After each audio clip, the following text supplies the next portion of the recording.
రోజు comment section లో చూసా చాలా మంది లైక్ కామెంట్ పెట్టడం జరిగింది చెప్పండి దాని గురించి అని.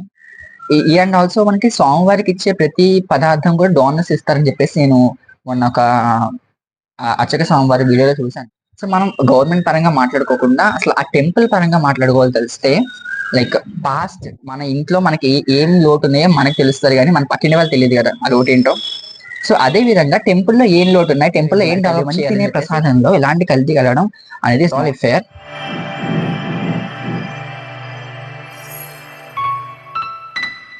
నమస్తే, నేను మీ కార్తిక్. వెల్కమ్ టు సనాతనం. సనాతనం సనాతనం అంటున్నాం కానీ ఎక్కడ సనాతనం ఉందండి?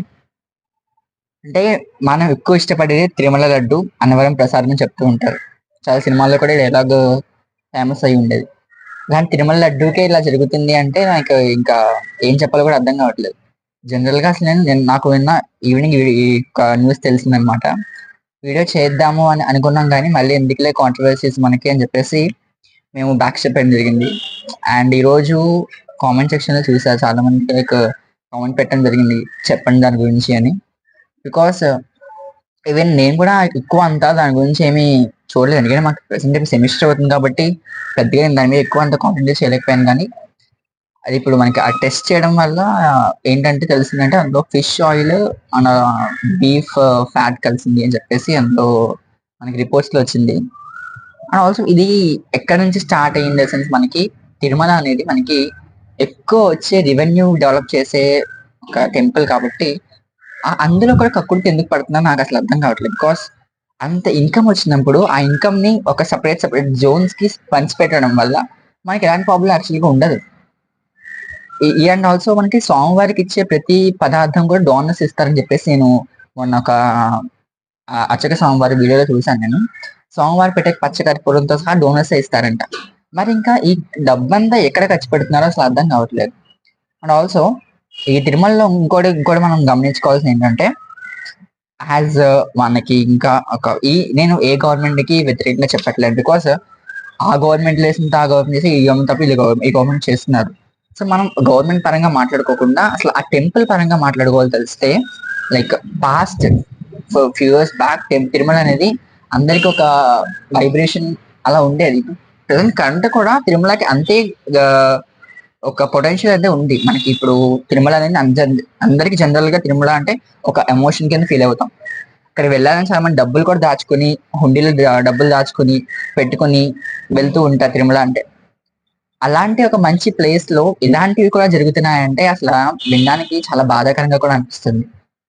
స్వామివారి తినే ప్రసాదంలో కూడా కల్తీ కలిసిందంటే ఇంకా స్వామివారికే యాక్చువల్ గా ప్యూరిటీ లేకపోతే మనకి ఇంకా ఎట్లా ప్యూరిటీ ఉంటుందో అసలు నాకు అర్థం కావట్లేదు.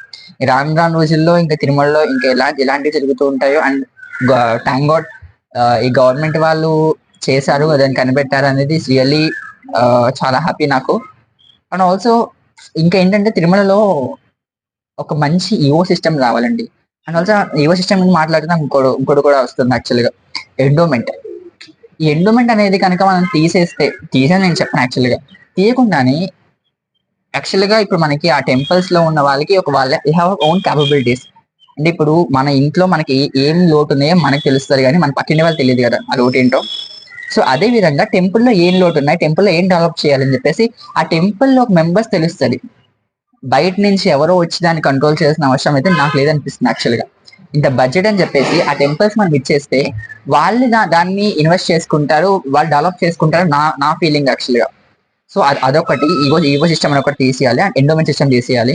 అండ్ ఆల్సో ఎంత అమౌంట్ ఆఫ్ మనీ వస్తున్నందుకు వాళ్ళు దేని దానికి సెగ్రిగేట్ చేసుకున్న అమౌంట్ ఆఫ్ మనీని దేని దానికి మనం స్ప్లిట్ చేసుకోవడం వల్ల క్వాలిటీలో మనం కాంప్రమైజ్ అవ్వాల్సిన అవసరం లేదు. ఎందుకంటే అది ఏదో తిరుమల దేవస్థానం అనేది చాలా చిన్న దేవాలయం అయితే కాదు. అది అంటే ఏదో మామూలుగా చిన్న చిన్న గుడి అండి, మాకు సరుకులు సరిపోవట్లేదు కాబట్టి ఇలా వాడేమని చెప్పడానికి I have no scope. Because అక్కడంతా కూడా ఖర్చుకి వెనకాల లేని ఒక దేవాలయం అది.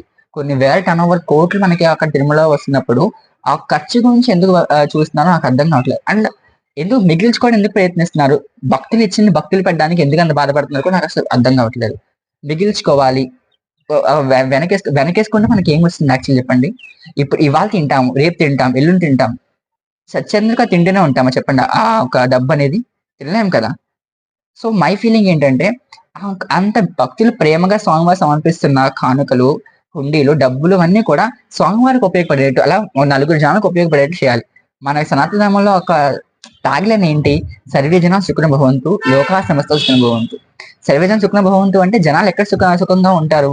ఎక్కడైతే ప్యూరిటీస్ ప్యూర్‌గా ఉంటారో, ఒక హార్మోని ప్యూర్‌గా ఉంటుందో, అట్మాస్ఫియర్ ప్యూర్‌గా ఉంటుందో అక్కడ మనకి ఒక ఆహ్, మనందరం కూడా ప్రశాంతంగా ఉండగలం. అలాంటిది ఇప్పుడు ప్రసాదంలో క్వాలిటీ ఉంది. తర్వాత ఇప్పుడు మనకి అక్కడ రూమ్స్ కూడా 500 రూపీస్, రూ. 1000 చేసేసారు. సో ఎక్కడంటే అక్కడ చాలా కమర్షియల్ ఏరియా అయిపోయింది. నాట్ ఓన్లీ తిరుమల అండి. ఇప్పుడు తిరుమల ఒక్క దాని గురించే మాట్లాడట్లేదు. చాలా దేవాలయాలు కమర్షియలైజ్ అయిపోతున్నాయి. బికాస్ ఎందుకంటే ఇప్పుడు సామాన్యుడికి తిరుమల దర్శనం చేసుకోవాలంటే అక్కడ అదృష్టం లేకుండా పోతుంది. ఎందుకంటే వాడి దగ్గర డబ్బు ఉంటే గాని తిరుమల దర్శనం చేసుకోలేకపోతున్నాడు జనరల్‌గా. బికాస్ అక్కడ మనకి టోకెన్స్ ఇస్తారు. అవన్నీ వేరే విషయం అండి. అది శ్రీదేవి భూదేవి కాంప్లెక్స్ టోకెన్స్ ఇస్తారు. దర్శనం టికెట్స్ అన్ని ఇస్తారు. కానీ ఎంత సేపు లైన్‌లో నిల్చోగలుగుతాడు? అంటే స్వామివారిని చూడాలనే కోరికుంటే ఖచ్చితంగా లైన్‌లో నిల్చోవాల్సిందే. లేకపోతే వాడికి దర్శనం రాదు. అంతే కదా! ఇలాంటివి కూడా తగ్గించుకోండాలి. యాక్చువల్‌గా అంతమంది వస్తున్నప్పుడు, అంత ఫెసిలిటీస్ ఉన్నప్పుడు తిరుమల అనేది దేని దానికి సెగ్రిగేషన్ చేస్తే బావుంటది యాక్చువల్‌గా. భక్తులకి ఒకటి. అండ్ ఇప్పుడు సేవలు అంటున్నారు. సేవలకి లంప్ సమ్ ఆఫ్ అమౌంట్ సేవలకి ఇవ్వడం జరుగుతుంది యాక్చువల్‌గా. సుప్రభాత సేవ గురించి ఎంతో మంది వేయకలతో వేచి చూస్తూ ఉంటారు.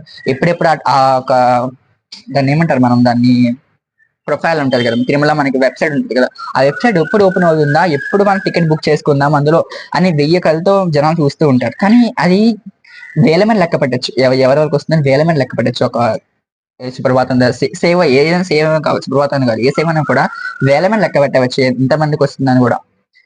ఇలా తిరుమల గురించే కాదండి. చాలా టెంపుల్స్ చాలా డ్రాబ్యాక్స్ ఉన్నాయి. కానీ తిరుమల ఒకటి బయటపడింది. మిగతావేం బయటపడట్లేదు. అదొకటే నేను చెప్పాల్సింది. అండ్ ఆల్సో ఇంకా దీని గురించి మనం మాట్లాడుకోవాల్సింది ఏం లేదు. ఎందుకంటే స్వామివారికి తెలుసు తప్పు ఎవరు చేశారో, ఏమైందో, ఎట్లా అయిందో స్వామివారికి తెలుసు. అండ్ తప్పు చేసిన వాళ్ళకి ఎలాంటి పనిష్మెంట్ ఇవ్వాలని కూడా మన గవర్నమెంట్ తెలుసు. సో ఇది మన జ్యుడిషియల్ సిస్టమ్ అనేది చాలా బెస్ట్ అని నేను నమ్ముతున్నా.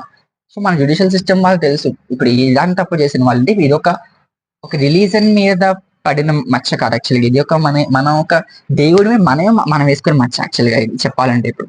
ఇప్పుడు బ్రాహ్మిన్స్ కాస్ట్ గురించి నేను మాట్లాడట్లేదు ఆల్సో. తినకూడదు అంటే అసలు నాకసలు ఎలా మాట్లాడాలో అర్థం కావట్లేదు. ఆ ఒక్క స్వామివారికి పెట్టే నైవేద్యం అంటే ఇప్పుడు మనం తినే నైవేద్యం మనం కలిస్తే మనం ఒప్పుకుంటాం చెప్పండి. అలాంటిది స్వామివారికి పెట్టే నైవేద్యం అది 10 మంది తినే ప్రసాదంలో ఎలాంటి కల్తీ కలగడం అనేది is not at all fair. So నాకైతే ఇది ఇష్టం లేదు. అండ్ ఈ వీడియో కూడా నేను ఇలాంటి కాంట్రవర్సీకి క్రియేట్ చేద్దామని చూడట్లేదు. బట్ జస్ట్ నా ఒక ఒపీనియన్ చెప్దామని చెప్పేసి నేను ఈ వీడియో ఆన్ చేయడం ఇప్పటికిప్పుడు యాక్చువల్‌గా మాకు ఇప్పుడు ఎగ్జామ్ ఉంది. ఎగ్జామ్ నేను ప్రిపరేషన్ మధ్యలో ఒకసారి వచ్చి వీడియో చేసేసి మీకు పోస్ట్ చేద్దాం. అసలు నా ఒపీనియన్ చెప్దామని చెప్పేసి వీడియో షూట్ చేయడం జరుగుతుంది. సో ఇది ఎలాంటి కాంట్రవర్సీ తీసుకెళ్లకుండా ఆహ్, అందరం కూడా ఒక ఆలోచించాలండి. మనం ఇప్పుడు కల్తీ చేస్తున్నామంటే ఇప్పుడు కల్తీ ఇన్ ది సెన్స్ మనకు పాలల్లో కల్తీ. కల్తీ లేకుండా ఏం లేదు. కానీ స్వామివారి ప్రసాదంలో కూడా కల్తీ చేసేస్తే ఇంకెందుకండి మనం.